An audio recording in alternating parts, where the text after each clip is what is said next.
and Manager of the Regional Housing Accelerator Program at the Nebraska Investment Finance Authority.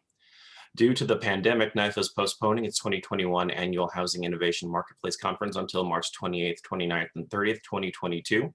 In its absence, we are bringing you this series of webinars throughout 2021. Just a bit of housekeeping before we start. I'd like to remind everybody that the Emergency Rental Assistance Program is live statewide, save for the parts of Douglas County that are outside Omaha city limits, which will launch this Friday, April 16th. For more information, to include learning how to apply based on your location, please go to coronavirus.nebraska.gov. Our moderator today is Christie Weston, Deputy Director at Nebraska Investment Finance Authority. Christie has been a member of NIFA's finance team for 19 years. She spent 6 years in public accounting with the firm PricewaterhouseCoopers prior to joining NIFA. Christie, the floor is yours. Thanks, Joe. Hello, everyone. Our speakers today are Steph Vaness from Zell Hr, Bree Boozer of Nebraska Realty, and Adam Palmer from 5 Nines Technology Group. Also with us behind the scenes is Susan Polis, who is NIFA's Outreach and Community Development Administrator, and Susan will be helping to monitor the chat and answer questions. So regarding questions, we would like you as attendees to save your questions for Bree and Adam until the end of the presentation. We'll do Q&A with Steph immediately after her presentation, as she'll have to leave for another appointment. You can use the question feature at the bottom to input your question, and Susan will hold those until the end of the presentations. So you can put those in there at any time. If you would prefer to ask your question out loud, just raise your hand, again, using the button at the bottom of the screen, and we can unmute you, but keep in mind that the webinar is being recorded and will be available online. So our first speaker today, like I said, is Steph Vaness from Zell Hr. Steph has a passion for developing people to enhance cultural performance. As the director of HR consulting for Zell, she has impacted over 20,000 people through technical and soft skill training programs. In the last 15 years, Steph has helped companies significantly improve the quality of their organizations through people. She has implemented new human resource processes to improve innovation, engagement, profit and loss, and process improvement. The majority of Steph's time is spent working with performance management, talent management, leadership development, and delivering team building solutions. Steph attended Nebraska Wesleyan University, also my alma mater, for her undergraduate studies in business administration, and received her master's degree in organizational leadership from Gonzaga University. Take it away, Steph. Awesome. Thank you, Christie. I think my team gave you the long bio, which I always joke every time I speak. I'm always like, that is the longest thing to hear someone else talking about yourself. So thank you for that introduction. I'm excited to be here today. We are NIFA's Human Resources Department. So we work with Joe and Christie and Susan and everyone at NIFA on their HR. And when I was asked to be a part of this today and talk a little bit about work from home trends, I thought, well, that's perfect, because we are helping all of our clients right now figure out what does this look like? What kind of policies are we going to put in place as we start to, have this transition of work from home and going back to the office? What does it look like as we've been working from home and things like that? And I have a pretty good pulse, just like Bree and Adam will talk about also today, but a pretty good pulse on what's going on in our community in Nebraska as a whole. We have clients obviously in Lincoln, but we have clients all over the state of Nebraska. So there's a really good pulse that we have in small communities, larger communities, on what people are currently doing. So there's a few things that I'm going to talk about today. The first that I'm going to do is talk a little bit about change, because change is something, as we're working from home, we have to constantly adjust. Coming home from working in the office full-time, if you were full-time in the office, or maybe you had a hybrid situation before, obviously that wasn't as common. We were forced into this change. And what's interesting about that is that as we transition out of this change and working from home, we will go through a completely new change cycle. So that's the first thing I'm going to show you guys this morning, and I'm going to share my screen here. This is part of a PowerPoint presentation, a speaking topic that I speak on a lot, talking about change. So this cycle is important for all of us to remember, whether we are thinking about ourselves, whether you're leading your team or your company through change, you yourself, your family, your friends. Anytime change happens in our lives, we go through this Kubler-Ross grief cycle. And I like talking about this cycle because it actually directly relates our psychological response to change in the workplace. And so I'm going to just briefly walk you through this cycle, and then I'm going to talk a little bit about what work from home has looked like for people and give you some insight into what businesses are currently doing as they're planning to bring people back to the office. So this cycle has three main phases. The first one is the impact phase. We've got the blue period, which is phase 2, and then educated processing, which is phase 3. The impact period really is in the categories of denial and anger. So you kind of have, when you're faced with a change, you have this initial, whether it's expected or unexpected, this kind of like, this is not happening to me type of response. Some people have elation, like, oh, it'll be just fine. You'll hear people say that. And with COVID and this pandemic, the most common thing that I heard people say was, oh, this is just like the flu. We'll be back to work in 2 weeks, right? I think I probably even said that to my team at Zell, right? And here we are a year later, and obviously I'm still at home too. We're doing a little bit of a hybrid right now, but when you're hit with that initial change, that is a normal response. And a lot of times people discount that, right? They'll discount their emotional response in that moment. Once you get through that denial phase, you kind of start going into this fear, anger, frustration, irritation, playing down the situation. People in this anger phase of the impact section of this process, they will resort back to very simple tasks. So these people who are in this phase are not going to go take on a new big complicated project.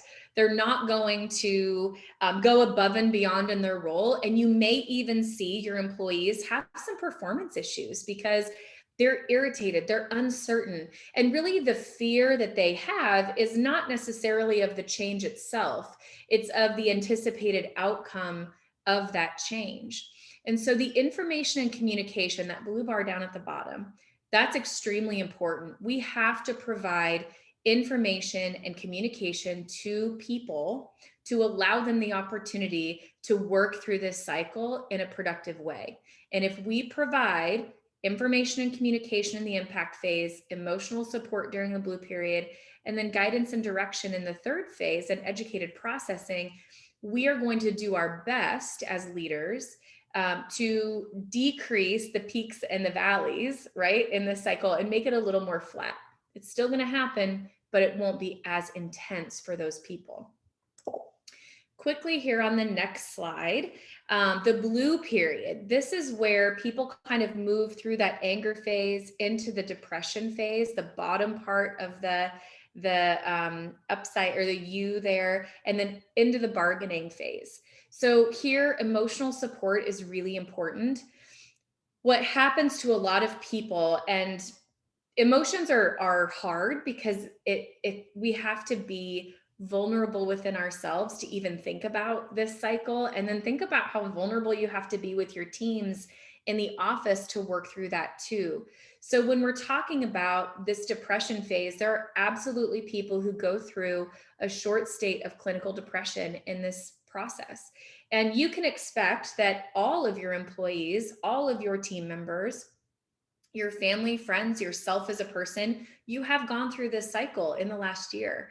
And as we have been working at home, the length of time that we've been at home, we've been able to move through this entire process. So we've gone through this blue period. We've also gone through, for the majority of us, educated processing. We've figured out how to work at home. We've figured out how to have a dynamic environment or a hybrid where we're at work for a week, then we're at home for a week, then we're at work for a week, then we're at home. We start to do this bargaining phase and we move into acceptance. And really what that is I'm figuring out that what I'm doing is working, and I'll tell other people about my story. When you are experiencing what we have in the last year, you start to say, well, here's what works for me at home. Gosh, I really like this. I have no desire to go back to the office. I can't tell you how many times I've heard that from people, even this week, this morning already, I've worked through some of those things. So I think understanding that change is not necessarily positive or negative. It is what it is. And as we are moving through this process this year, we're going to either bring people back to the office, have a hybrid situation, whatever that looks like for you. And we'll talk a little bit about here in a few minutes what policies are looking like, what people in our community are doing right now. But at the end of the day, we have to acknowledge that this grief cycle, this process, what we all go through when we are navigating change is real. And it will be easier for some, it'll be harder for others, but we have to provide that guidance and direction, the communication. We need to prepare people for what our plans are so that they can emotionally prepare to be where they need to be when you ask them to come back to the office. So that's a little bit about this change cycle. Obviously, there's a lot more we could talk about on this, but I just wanted to share a little bit of that information with you and make sure that you were able to see that. Now I'm going to talk a little bit about what we're doing currently in terms of writing policies for employees for our clients. So I can confidently tell you that right now, I don't know, and Bree and Adam may have a completely different perspective on this, which is great. That's why all three of us are here to talk with all of you this morning. I can confidently say that there are no businesses that I know of, with the exception of State Farm, who are permanently working from home after this pandemic. Every business that I know of that I've either worked with or that I'm currently working with, other connections that we have at Zelle in the community, there are no businesses that are not bringing back their workforce to the office. I think that opinion has changed over time. I think as we've worked from home, we have gone through this phase of, wow, we didn't really think this would work. And it is, maybe we could do this. Maybe we could decrease our overhead and decrease our expenses and maybe not have as many offices or, whatever that might look like. But what I think is really important is that we have to consider, and of course, coming from an HR perspective, we have to consider the cultural impacts of that, of not bringing people back. There is something special about sitting around a table with people in a room and talking about, plans, brainstorming about projects, talking about, strategic planning, whatever that might be. We have to have some in-person interaction there. So here's what I would tell you about this transition, going from the office to home, and then working on how does this look like as we're bringing people back. There is an increased number of people that have asked to be a telecommuting employee. And that's for a number of reasons. I would say the majority of people that I'm working with that on have had some health concerns and they're worried about going back to the office. And that's okay, right? I think that we have to be a little bit more flexible with some of that so that we can make sure that we're providing everyone with a safe work environment. So if someone requests that, I think that's okay. And there's a lot of people, a lot of companies that are working on creating updated telecommuting policies to include some of those things, because those were more of an exception than a rule before all of this happened. So that's one thing that I'm seeing a trend on in this work from home HR space, increased in telecommuting requests and revamping telecommuting policies. The other thing that I'm seeing a lot of is this request from employees that, okay, we're going to be going back to the office, but do we have to go back 5 days a week? do we really have to do that? I just get so much done at home, and we've had this conversation with our company at Zelle too. What does that look like? And what I've been giving in terms of guidance to our clients is this: if you have people who are client facing or customer facing, they obviously need to be in the building. But if you have people that can do some of their work from home and they feel that they're more productive with that, why not? Right? We don't have to follow this traditional version of we need to be in the office from 8 to 5, regardless of what your role is, to make it fair for everybody. I think that there is absolutely flexibility that we can provide there. We can be thoughtful of what that means to our employees. Will they be happier if they're able to work from home and go pick up their kids after school, right? Or have them play at home while they're finishing up their workday? There is major benefit to that. And I think we have to be thoughtful of balancing the cultural expectations within business and how that has been for the last, say, 100 years to what we've learned in the last year, and how we can make those changes to create a more engaging workforce within our businesses. And from what I've experienced so far, the companies that are providing flexibility there, their employees have been happier, right? They feel heard. They feel valued in a way that we can't make someone feel that way. We can make decisions that impact the value that someone feels. But I think we will see, from a recruiting and hiring perspective, employees are going to, or candidates for employers will start to ask, do they allow a flexible work option? And I guarantee you, if a candidate has a choice between a flexible work option and not, they're going to choose the company with the flexible work option. So we are working very hard in the HR space, obviously, to stay updated on all of our compliance that has changed in the last year, which is a lot. But we also have to be very thoughtful of culture and people, and HR is the heart of that for organizations. And that's what we try to do at Zelle. We try to be thoughtful of how do we balance the business need with creating value and culture with the people and making sure that they feel cared for. Because that is extremely important. I want to allow some time here for questions. I've taken up about almost 20 minutes. So if there are questions, they can be related to, obviously, this work from home. What are people doing? Additional policies that are being written.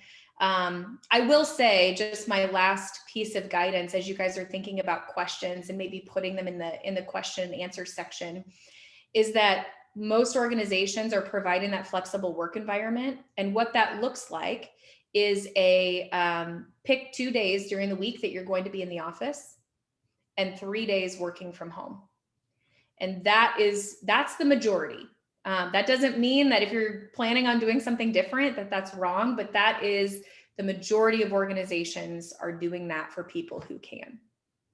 So Christie, I guess I'll turn it back to you, and I can answer any questions.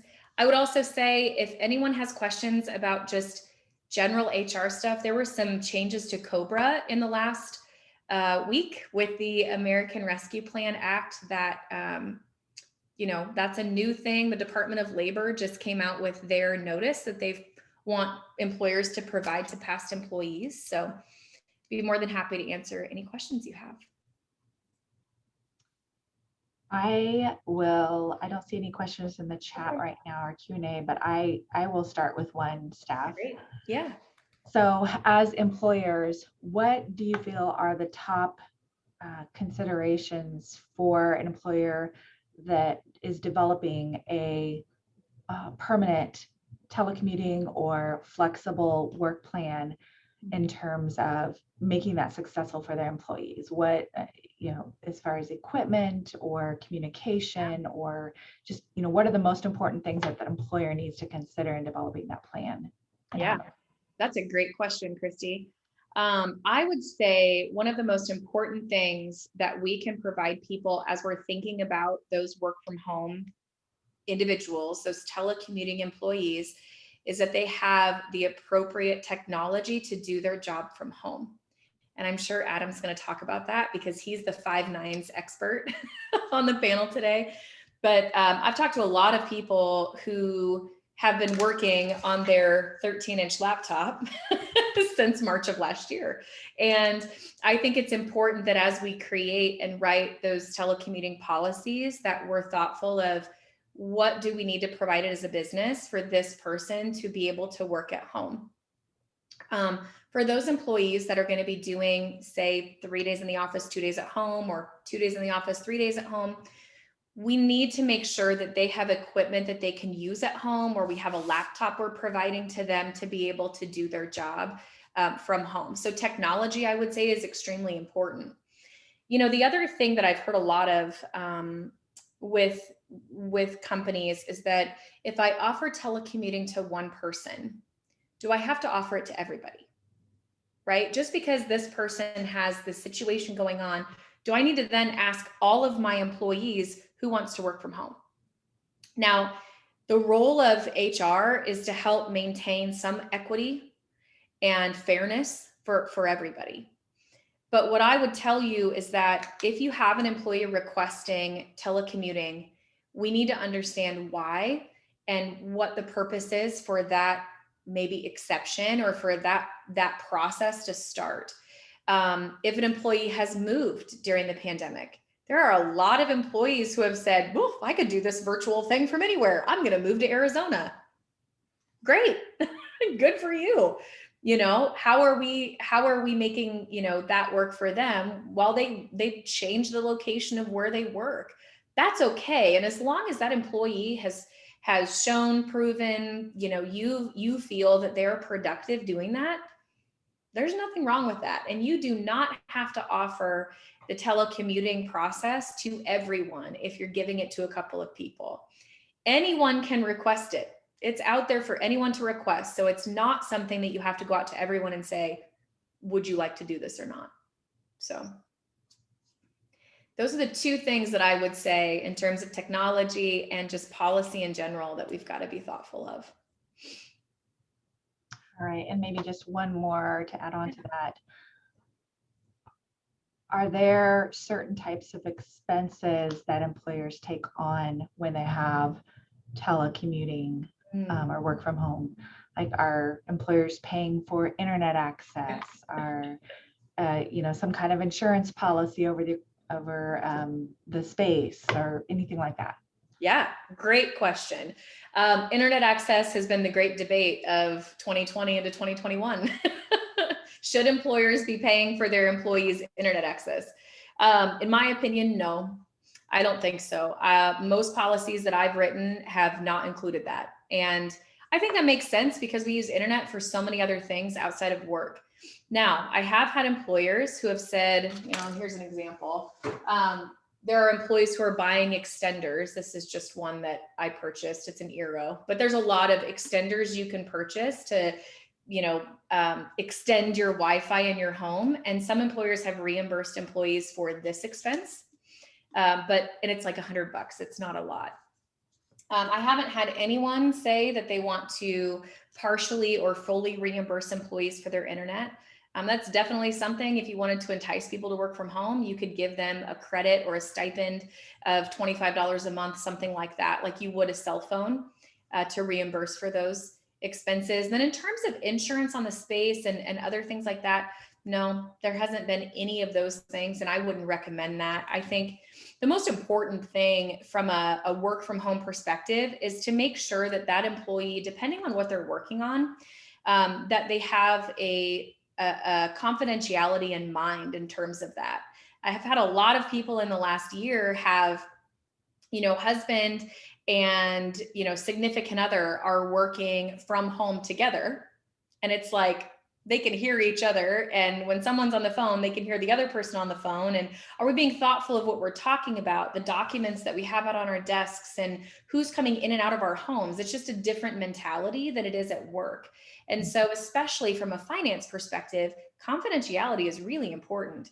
You know, if you're working on closing documents or you're working on processing something, holy cow, you've got a customer's full, CIP information. That's a big deal. We can't have that sitting out. So making sure that you're thoughtful of that, because when you're in your offices, you have that top of mind because we're kind of wired that way. But at home, just a little bit different. So that's something that I would be thoughtful of too.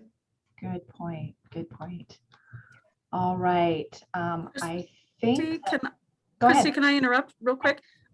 Steph, this is Susan with NIFA, and I was just wondering from the employee's perspective, what can we do to kind of reassure the employer or provide a level of confidence that work from home is something that we're invested in and that we are spending our time wisely and things like that?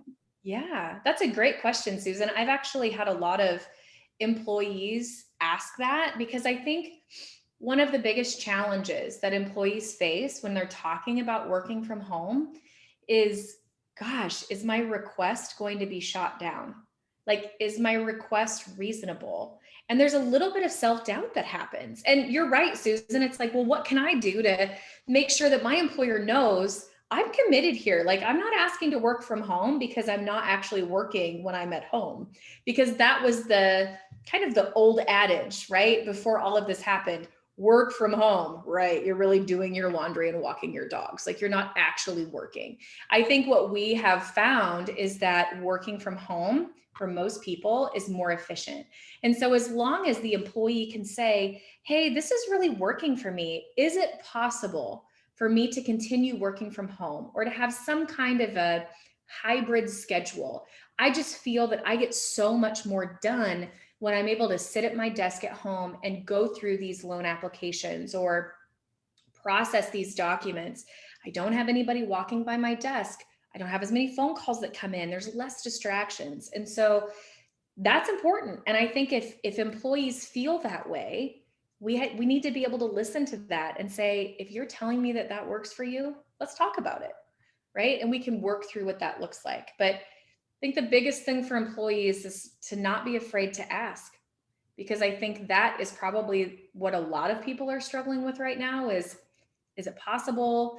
Does it feel selfish for me to ask for this when everyone else is expected to go back? What does that look like? So that's where the HR piece comes in. And it's extremely important that you have somebody you can go to say, like, well, Susan, you can come to me and say, Steph, I want to talk about this. What are my options, and have that open conversation and talk through it. So I think that's probably the biggest thing in terms of employees going to their HR, going to their supervisor, their manager, and making that request. Great. Good. Thank you for your time today, Steph. We really appreciate it. Absolutely. I'm going to jump off for my next meeting, but thank you all for your time and have a great rest of your day. You too. Thanks. Next up is Bree Boozer from Nebraska Realty. Bree has been a licensed realtor since November of 2014. Currently, she hangs her license at Nebraska Realty's Lincoln office. Bree is extremely passionate about the real estate industry, and it didn't take long for her to start sharing that passion with other agents through mentorship. In 2019, she decided to create Lincoln's best real estate team and make leadership a part of her day-to-day. Fun fact about Bree, before becoming a realtor, Bree spent most of her time in professional kitchens across the United States as a trained chef. She was even a chef at Walt Disney World. I find that fascinating. So yeah, believe it or not, I've been a lot of places. Let's just say that. Oh, what a great thing to be able to say. So I'll let you take over, Bree. And again, we'll save the questions for after Bree and Adam's presentations. Thanks. Thank you, Christie. Appreciate it. Okay, so now that we kind of know a little bit about the HR side, we're going to talk real estate, but I'm going to start with commercial because I dabble in commercial and residential, like most realtors here in town. When businesses especially make decisions about where they're going to be, it's usually based on a demographic of consumers in that area, right? So it's easy to say that we've had a lot of challenges in the last couple of years with COVID and people working from home. Instead of investing a 5-year lease term for reasons of wanting to be close to Nelnet or some of these other businesses, it's kind of a giant question mark, right? So what we're seeing trend-wise as far as businesses are concerned is that they are looking to neighborhoods, and they're actually going back to their data. If they are downtown and looking to move out of it, they're looking at their data and saying, where are our consumers from? That's where we're going to move to. So you're seeing a lot of the big corporations move more into neighborhoods and out of downtown. And that begs the question, are we going to lose downtown? And I would say yes and no. It's going to change. It's going to evolve. There's going to be a lot of opportunity in these empty spaces. Like Old Chicago moved. I never thought Old Chicago would ever move out of the Haymarket, and it totally moved out of the Haymarket. But now it's an empty spot for a potential small business owner to jump into. And so I do feel like the opportunity will be there, and it's going to change and be different. And I'm looking forward to see how it goes, because obviously we can't really fully predict what's going to happen, especially now that everybody has vaccines. I think life will change a little bit, obviously, but I think that we're gonna see good change out of it as far as the downtown. I don't think it'll be what it used to be, but I think it'll be a better version, hopefully, right? Now, as far as housing is concerned, when this first started, one of the biggest things we saw is just fear. Buyers, sellers, everyone just didn't know what this meant, right? So at the beginning of COVID, we saw a lot of people dropping out of contracts. We saw a lot of sellers looking to refinance because nobody really knew if they would continue to have their job, what that would look like, just the uncertainty in general. And as soon as people got comfortable to, hey, this is now the new day-to-day, we saw buyers going back out. We're still in a low inventory market, so prices just continued to rise. Interest rates were low. They stayed low, thankfully. I think that was intentional through most of the pandemic, right? But one thing that was happening is that we were seeing a lot of refis, because interest rates as low as 2.75 when they were normally hovering for many years in the threes, low threes, mid threes. It was kind of appealing to a lot of people. I mean, if it was 3%, yeah, I mean, is it worth to refinance for a half a point? Maybe you might think about it. But when it drops a complete point and you can buy down, that really is attractive to a lot of homeowners, right? Why wouldn't it be? You gotta take the equity that you have because of the low inventory market, and then take advantage of a really, really low rate. But because of that, I feel like, and I'm not an expert in finance, but I'm just analyzing it, I feel like we created an unintended consequence, right? So in an already low inventory market, I believe a lot of the people that would have sold refinanced. So in my just kind of stepping back, I feel like we cut the inventory that we could have had in half, if not more, by more than that. So we are seeing an extreme shortage of housing right now, more than we've ever seen. I'm sure if you know anything about houses, or you know somebody that's in the housing industry, you know that we've had low inventory for a long time. What's new, right? But for some reason, it's just been really crazy this year. We're seeing a lot of people coming with cash from grandma, whoever, some very creative financing in order to get into houses. We're seeing people get rid of inspections, take things as is. Just the craziest market we've seen. Yeah, and I think it's a direct result of what I'm calling the refi boom last year. So, and if anybody knows anything about refinancing, when somebody does that, they're probably not going to sell their house for another 2 to 3 years. 3 is more realistic. 2 years, if for some reason the prices drive them to sell and make it worth it, maybe, but probably not for 2 to 3 years, probably closer to 3, right? However, I do feel like, just with everything else, that there's hope. And I feel like the people that probably would have never sold are going to start seeing dollar signs in the low inventory, right? So maybe it wasn't appealing to sell and they're like, I'm going to live in this house forever. But if they get wind of where prices are at and what they could get from selling their house, I do feel like they will list. People that, you know, we're going to get, people are buying and selling no matter what, because of work and all sorts of other reasons. But I do feel like we will start to pick up as far as inventory is concerned.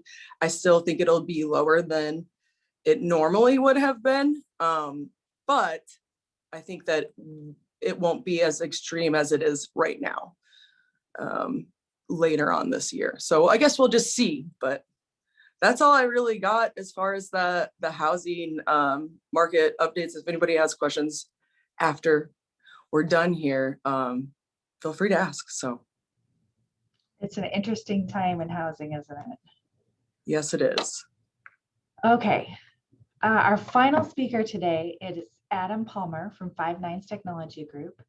A seasoned systems engineer, an insatiable learner, highly motivated, and with natural leadership abilities. Adam Palmer is a confident speaker capable of presenting complex topics simply to executives, IT professionals, or small business owners. Some of his specialties include Windows servers, virtualization, PowerShell, all these words that I don't even know what they mean. And disaster recovery, I do know what that means, and security. But Adam is passionate about what he does and is constantly challenging himself to grow as an engineer. And just side note, 5 9's is NIFA's IT service provider. We've worked with them for many years, and it's been a great relationship. So I'll turn it over to you, Adam. Yeah, thanks, Christy. Yeah, like Christy said, I am Adam Palmer. I'm project engineer at 5 9's. One of my specialties is what Microsoft refers to as the modern workplace, which is really, you know, how it's their vision for enabling, you know, work from anywhere. So, you know, how do users work from home? How do they work from Starbucks? And how do we do that safely and securely, right? So here, let me share my screen real quick. I swear I know how to do this. There it is. All right. So today I'm here to talk to you a little bit about you know, the work from home trends and technology. Really, you know, 2020 was fairly unprecedented, at least in, you know, our modern history. We saw historic growth across the board for IT goods and services. PC sales were up 13.1% for, it's the highest increase that they've had in the industry since 2010. It's been on a downward trend for a long time. Common accessories also saw a huge bump, you know, so like everybody's scrambling to grab wireless headsets like I'm using, you know, microphones, extra monitors, webcams, all the stuff they need to work from home. Webcam shortages in particular were troublesome. That was resulting from, it's still ongoing, but a global silicon shortage that is, you know, affecting everything from, you know, CPUs and that you need for a computer, or you know, like PlayStation 5 and Xbox that just released, you know, are super popular and hard to find right now, right? Everybody's trying to get them. I mean, we ordered a refrigerator. You wouldn't think that would be a big deal for a kitchen remodel, and it took 10 months to get it in. And it wasn't the particular model that we were looking for either. It was just that like fridges were on back order because they were waiting for silicone. That hopefully will get a little bit better here in the coming months. It's already started to, you know, lessen a bit because you're starting to see actual name brand reputable webcams in stock again. They're not as ubiquitous as they used to be, but, you know, like you'll still catch days where you can find them, you know, pretty consistently. The webcam shortage, though, it has affected, you know, some of the popular services like Microsoft Teams and Zoom. who also experienced record growth, because you have some participants that just can't, be on video chat, which is kind of the new norm. Microsoft, they added, what was it, 95 million licensed daily users in the last year, which is just, that's up from 20 million in 2019. I mean, it's insane. Zoom, they don't measure it by daily active users. They measure it by like meeting participants, but their peak jumped from 10 million in 2019 daily meeting participants to 300 million last year. So all of those video collaboration services are just doing phenomenal. Like Steph mentioned, though, many businesses are struggling to decide what they're going to do, as far as when employees will start returning to work, and what that's going to look like. Are they going to allow telecommuting a couple days a week, or fully? It just depends. We've had some clients I know that have talked about closing down offices, but not necessarily their headquarters, so their branch locations. We've also had a ton that have opened new locations, and the pandemic's been very good for them, so we're happy to help with all that. But an estimate by Upwork, a site that keeps track of all that stuff, they state that over 26% of the American workforce is expected to work from home throughout the rest of the year, and then it'll conceivably get slightly better than that in 2022, but once everything gets back to normal. However, experts all agree that video conferencing and that has supplanted traditional telephone conferences, like your conference calls, and that web meetings are the new standard going forward. So having a webcam is kind of table stakes. Fun fact, in 2020, organizations spent a whopping $15 billion a week on moving to the cloud and adopting remote work technologies, which is just staggering and unprecedented. As you might remember, March and April were kind of a mad rush to deploy those remote access technologies like VPN, Citrix, remote desktop, the tools that we use to access our stuff that's presently located in our offices, right? Many organizations didn't have enough available resources to on hand to accomplish that, so they've started turning to existing cloud platforms like Amazon Web Services and Microsoft Azure. At the same time, you might recall it was extremely difficult trying to get laptops for employees who wanted to work from home. So that kind of left employers with a difficult decision as far as, do you, let them take their existing hardware home, their computers and monitors and all their accessories, bring that to their home office for a time until, the pandemic is behind us, or, are you going to allow them to utilize their personal laptops and workstations, right? Neither of those options are super ideal, with the exception of like a fully protected laptop. Hauling PCs back and forth is kind of a pain. So that brings up, like, what kind of leads us into the risks a little bit of, like what are the challenges of working from home, right?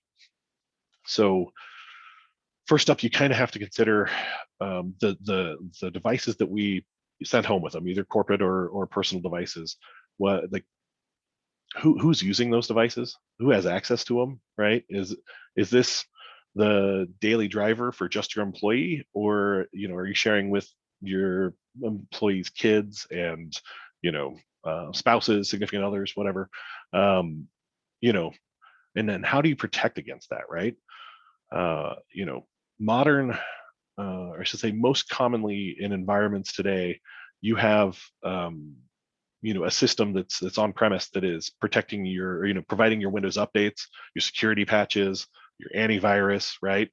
Not everybody has services that are cloud-based that will work regardless of where the laptop or PC is working from, right?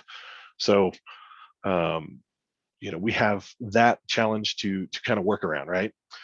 Along those same lines, do you issue employee smartphones, right? Or are you letting employees bring their own device for that?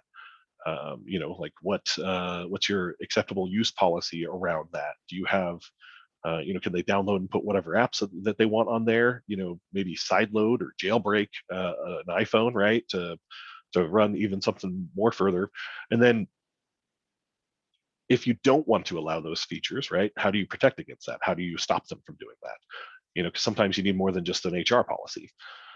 Along those same lines, and Steph alluded to this a little bit, but the network environment at homes is not always the most reliable, right? What are your users using for a wireless router? In a recent study called Home Router Security 2020, it's wonderfully titled, conducted by Germany's Fraunhofer Institute of, hold on, I got to read this one, for Communication, Information Processing, and Ergonomics. They looked at 127 different wireless routers that were available for purchase today. Manufacturers like Asus, D-Link, Linksys, stuff that you'll find at a Walmart or a Best Buy.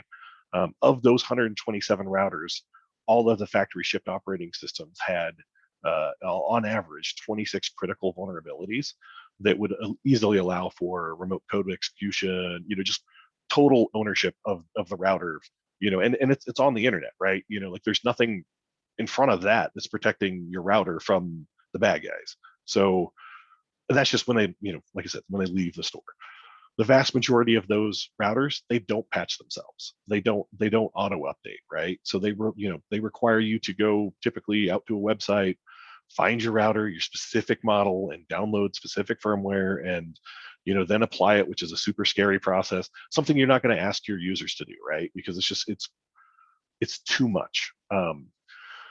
So for those types of situations, do you consider offering a like a buyback or an incentive for purchasing, like a something that auto updates, right? The newer mesh routers like the Eero that Steph held up, or some of the other brands that are out there, the ones that have a smart app is basically, smartphone app, excuse me, are kind of the standard rule. If they have a smartphone app, they're going to auto update. They'll notify you when it's updated. You're always getting the latest updates.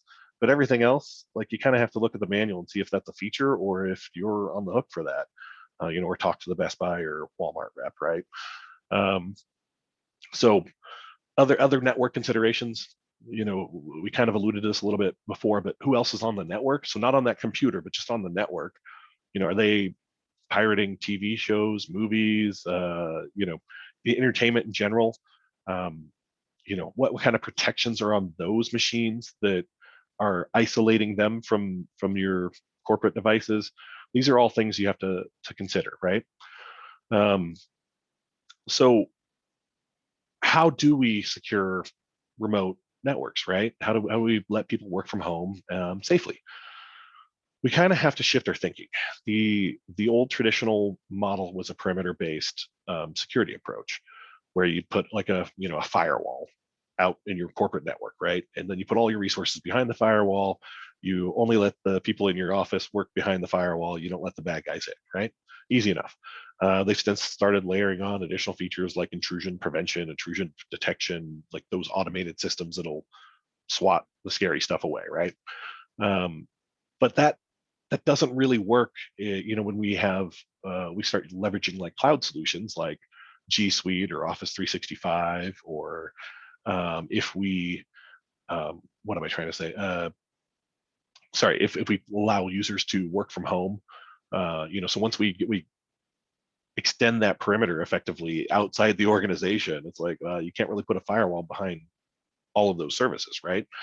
So now the new perimeter effectively, or perimeters, is the user's identity and the device that they're coming from, right? So we have to design solutions that protect the identity and devices. And really, when we talk about protecting identity, the minimum point of entry, right, is multi-factor authentication. I'm sure a lot of you probably are aware of what it is. For those that aren't, let me just briefly describe it. Multi-factor authentication is effectively when you log into a service, it asks you for a password, something and some sort of secondary device that you have. In this case, it's usually a smartphone, right? what you get is a little push notification on your phone. You say, yeah, that was me, I logged in, I approve it. Simple, easy. Yes, it's a little annoying at first, but then you quickly get used to it. It's kind of like, when you go to the ATM and you have you're trying to get money out of the ATM. You have to provide your debit card. That's something you have, and you have to type in your PIN. Same concept. So that's like the very base minimum trend that we're seeing is people are leveraging multi-factor authentication on top of all of their remote access services. So Citrix, VPN, like remote desktop, but also email and anything else that allows access externally to company data. So one of the things that you can do to simplify that process and make everybody's lives a little easier and safer is to take it to that next level. Always start with MFA, get that deployed first, but then you can go to the next level, which is single sign-on. And that allows basically when the user logs into their PC for the first time, it'll create a token that is effectively viable for their workday. And when they complete their multi-factor authentication process and all that stuff, it stores all that data in the token, and then it reuses that token to log them into maybe they have a cloud-based HR platform that they need to go request time off, or their email, or anything else that they would use on a daily basis. It can work with on-premise applications as well as cloud-based applications. There's no limit. It just, the vendor has to support it, which I would say about 85% of applications out there do support both multi-factor authentication and SSO at this point. So once we have kind of the identity protected there, we need to take it one step further though, and make sure that we're providing the education that our users need to continue to basically fight the good fight on your behalf.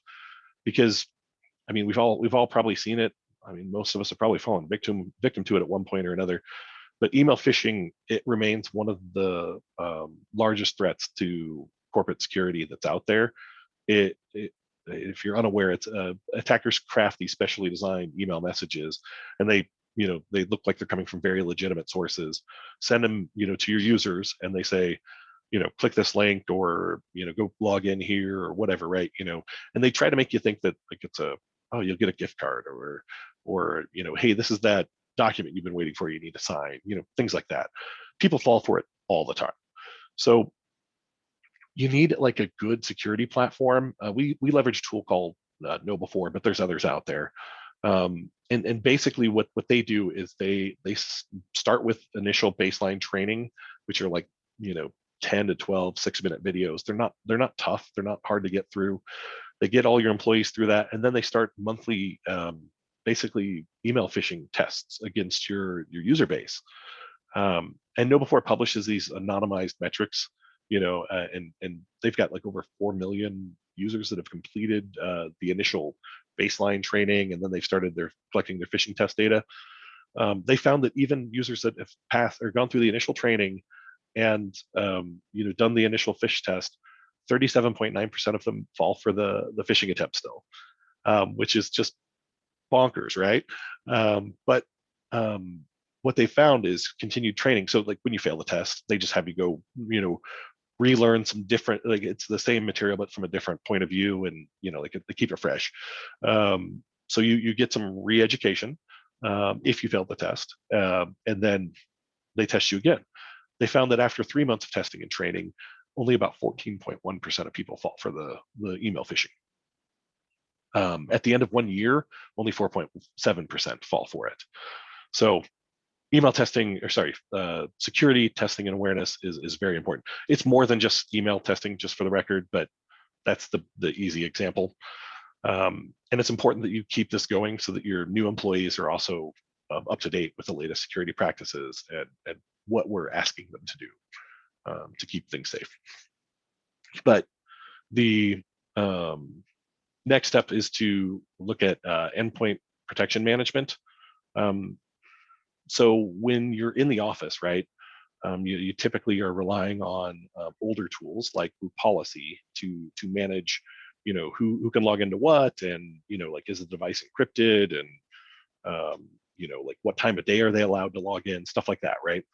But when you're working remotely, that stuff doesn't work so great over a VPN or any other remote access type of technology, right? It can work, but it's finicky. So that's where something like a Microsoft's Intune comes into play, where it can determine automatically if the device is a corporate device or a personal device, and apply different policies based on like, hey, this is a personal device, so really I just want to make them do an MFA attempt every time they log in, and I want to prohibit downloading and printing of documents because I don't want them to have that personally identifiable information or protected health information, financial information, anywhere in their house, right? I want it on the on my environment inside the corporate world, right? But I can do a completely different policy for a trusted corporate device where I don't make them prompt for MFA, but I do require that they have BitLocker Drive encryption enabled, and I do have like current antivirus definitions and current Windows updates. I can make all of those checks before they're allowed to access that data. So that's that's a very complex and varied topic. So, I mean, we could go on for hours on that, but in the interest of time, the last real mitigation that we need to talk about before we get into some collaboration stuff is like network and environmental concerns. Intune can address a lot of the risks that we've already talked about, but for purposes of defense and depth, it's a good idea to encourage users to review their Wi-Fi router and make sure that they are set to automatically apply updates if that's possible. If not, like I said, consider some sort of incentive program to purchase something that does do that, right? Require corporate devices are protected with full disk encryption and multi-factor at all times. And then, make a written policy that only employees are allowed to access corporate devices. And if it's a personal device, ask that they separate login credentials for the employee versus family members, so that they're not able to get to the same data, right? All right. So let's talk about some of the fun collaboration stuff that your users can take advantage of probably today. Most people are already on Office 365, or G Suite offers similar functionality, and even Dropbox does for that matter. But the first step to getting into a modern workspace environment is to modernize the file system. Right now, a lot of people have network shares where they map drives or whatever, and they you might have multiple users that are trying to access the same Word or Excel document, and usually when that happens, one person's editing and the other person gets the prompt and it says, would you like to open this read only because so and so is using it, right? And that's to prevent like concurrency issues, so that if two people make changes, the other person doesn't know that, right? And they hit save at the same time, which set of changes win? There's not an easy way to determine that, right? And to avoid, they've experimented with it, but to avoid complication, they just basically prohibit that anymore. So instead, moving to a modern file system like SharePoint Online, even if you don't use SharePoint Online as like an intranet, which is what most people know SharePoint as, it can act as the backend file system for all of your data, right? And that gives you the benefits of like multiple users can edit the same file at the same time. You'll actually see a little flag. You'll have a colored flag, and it'll say Adam Palmer is editing, here. It shows exactly where my cursor is, and you'll see the changes in real time. And maybe I'll see Christie's flag, down below, and she's working on a different section, right? But we can see all those changes in real time. But also, it's they call it versioning, but it's effectively taking a backup of each of those changes that we're making as we go. Both minor changes and major changes, and those are stored for 30 days. I can pull the two up side by side if I want to compare like a previous version of it with the current version and see what was done. I can, it'll tell me who did what and where. And also, like, I can invite, it doesn't have to be somebody in my organization. I can invite anybody in, right? I can send it out to Steph and say, hey, come help me with this HR policy that I'm working on, right? And she'll be invited into that document only. She's not getting into my rest of my data, just that document, and we can work on it together, which is great. when I'm done, the policy by default like revokes her access after 10 days of like in use, and then it's my document. I have to reinvite her, right? Just like with SharePoint Online, for like a network shared drive, you can leverage another tool. It's built on SharePoint called OneDrive for Business, and that effectively takes care of your personal home folder, if you will. The big advantage of that is that you, with OneDrive specifically, you can enable what they call known folder move, and effectively you redirect the user's desktop, documents, and pictures folders to their OneDrive, which is always on their PC, and it syncs to the cloud, so that's backed up, right? So now I can quickly share. I don't have to worry about concurrency issues, all that fun stuff, right? So once you've enabled like a more modern file system, the next easy step is to provide like an avenue for real-time collaboration. And that's where a product like Teams or Google Meet or some of those other collaboration platforms come in, and they allow you to provide like a dedicated space for maybe you're working on a new project this quarter, right? And you can add in other apps to those ecosystems that will help you plan that project, assign tasks, due dates, all that fun stuff, but then also have a space to commonly chat about the project that you're working on, right? So that you can get it done and executed in your quarter timeline. So that's effectively the trends that we're seeing is, like everybody went home, right? if only a handful of people are working in the offices these days, unless they're an essential employee, or a business that requires everybody to be there, like a hospital or something, right? But everybody went home. Everybody's working remotely. Now we kind of have to circle back around and say, did we rushed to get them all out there? Did we secure them the right way? Start having those conversations and getting up to speed and getting everybody protected again, so that they can continue to work. Like if they want to telecommute 3 to 5 days a week, after the pandemic is over, we'll know that everybody's then protected. So that's basically all I have. We can jump to the Q&A. I'm sure there's tons of questions. Perfect. Thanks, Adam. Yeah. All right. Questions for Bree or Adam? Actually, if I can interrupt for 1 second, this is Susan with NIFA again. We had, in anticipation of this topic, a question emailed to us a while ago. And they're wondering, not that long ago, it was considered a plus for a new home to be wired for Ethernet. Now, of course, we all expect really good Wi-Fi for our connectivity. Are there any kind of technology trends that we should be looking for or looking out for within the near future? Like in terms of the home specifically? I think both ways, actually, for employees and employers, maybe in their commercial buildings. So if there's something that's different between the two, that would be great. Yeah, I mean, for the home, the biggest trend right now is that mesh Wi-Fi that I mentioned earlier. I didn't elaborate, but so typically what we've done till now is you have your cable company or whoever, Allo, gives you a box, right? You put it in there, and it might have wireless on it, or you might have provided your own, but it's typically in a fixed spot, right? And so it doesn't necessarily carry very well throughout the house.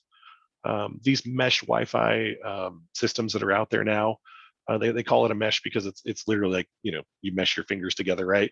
You're putting multiple hands or access points, at various points in your house to get the optimal coverage, right? The signal coverage, and they all work together to provide the same, they call it an SSID, but the same Wi-Fi name that you connect to. No matter where you're at in your house or even in your backyard, they typically have quite the range. But that's kind of the new hotness on the home side for internet specifically. On the corporate side, in like a headquarters, trying to think if there's any. I mean, there's a ton of trends. On the hardware front, the biggest trend there, frankly, is that aside from networking equipment, which will never go away, a lot of the a lot of the server infrastructure is disappearing. It's moving to cloud-based services, either as they call it software as a service, which is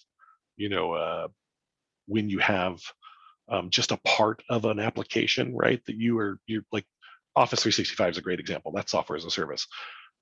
You manage the front end, where your users are and the settings for your users, but like you don't manage Exchange, which is the back end. That's managed by Microsoft, right? That simplifies overall management of the software, but it also gives you just the parts that you want to mess with anyways, right? So moving to either offerings as a service or even full cloud infrastructure, so I can replace my typical server environment has a physical server.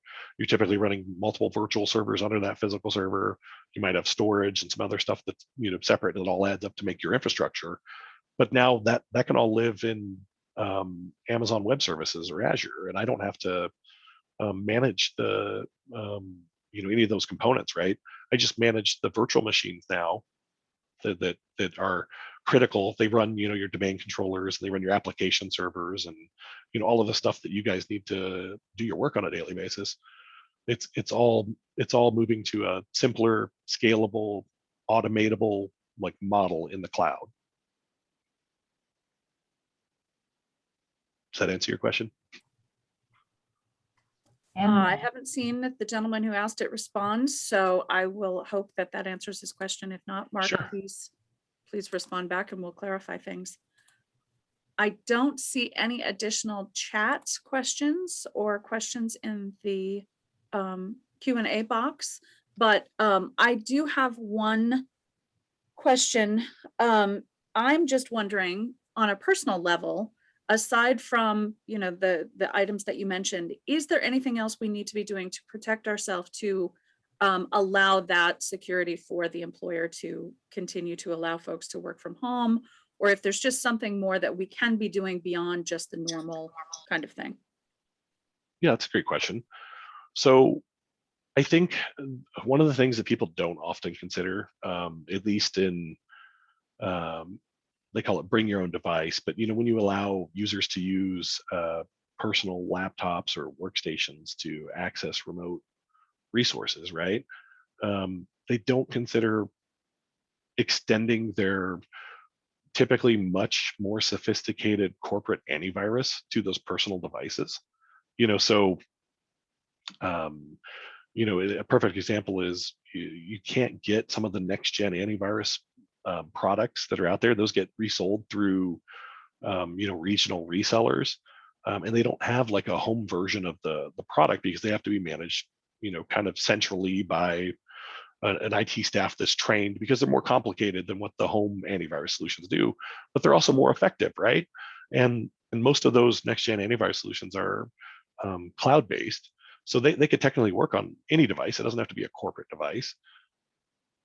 Why don't we consider extending that to our employees? Yes, there is a cost, and it's monthly in those cases, but it's you're not talking, it's maybe $1 a month, not anything crazy. But having a more sophisticated antivirus on the home environment does give you the ability to better control any of those other random things that I mentioned, like who else is on the network? Are they downloading, pirating movies, right? Are they, if any of that stuff's going on and it starts trying to spread and it gets to your personal systems that are accessing corporate resources, I'm not saying you are 100% protected, because there's always ways around something, but that's just another layer of defense that you have now put up that is far more likely to protect it than whatever default antivirus they've installed. So.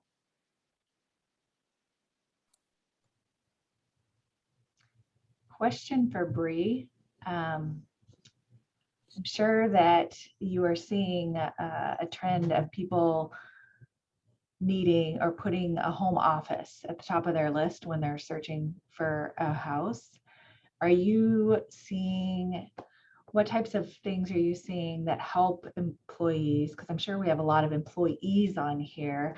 Have that still have that separation between home and work, even though it's in the same physical space? Like, what are people doing there? What have you seen, if anything? That's a great question. And I just realized that I didn't touch on people wanting to sell their house because they feel like it's too small, right? Because you're spending a lot of time at home and everybody's working from home and there's all the noises. And yes, that definitely goes into people's motivation on whether or not they're going to sell or buy a house. Right now, we're seeing a trend away from open concepts. I think open concepts live their life the way that they should have. And there's going to always be people that want an open entertainment space. But what we're seeing is a lot of people are like, there's an advantage to having walls, especially if we're looking at wanting to stay working from home and having a little bit of a separation from the kids and being able to close a door so that we can have these Zoom meetings and undistracted, right? So that is definitely a consideration. I think everyone that I'm currently looking at houses with have that on their list, wanting to have a space, and it's up there on priority where they can work from home, right? I don't see that going away. I think that, from the other presentations we've had this morning, I think that we're going to see a hybrid version of it. So there's going to be people that will always work from home. There's going to be people that temporarily part of the week work from home. I think we're also going to see a trend where when people are sick, they're allowed to work from home so that they're not bringing in viruses in the workplace. I see that being a trend, or if they, need to take somebody to a doctor's appointment, things like that. So I don't think the home office is going away. I think that if anything, it's definitely more of a priority right now. Great question. All right. Any others, Susan? I don't see any other questions, so I will let you wrap this up and any final comments from our speakers. Okay. Well, I would like to just thank everyone for attending. Special thank you to Bree, Adam, and Steph today, our presenters, as well as D.A. Davidson, the sponsor of this webinar. Any final thoughts from either of you, Adam or Bree? Okay. Nope. Good deal. If you happen to be someone who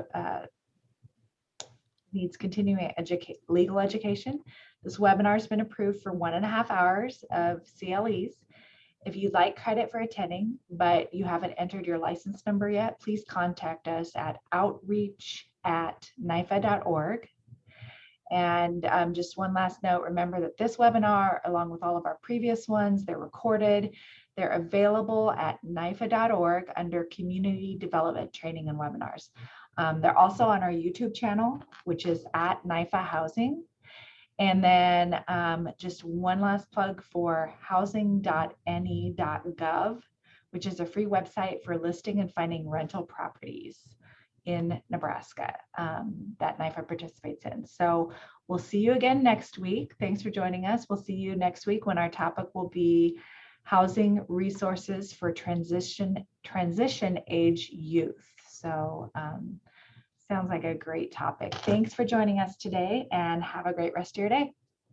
See ya. Thanks.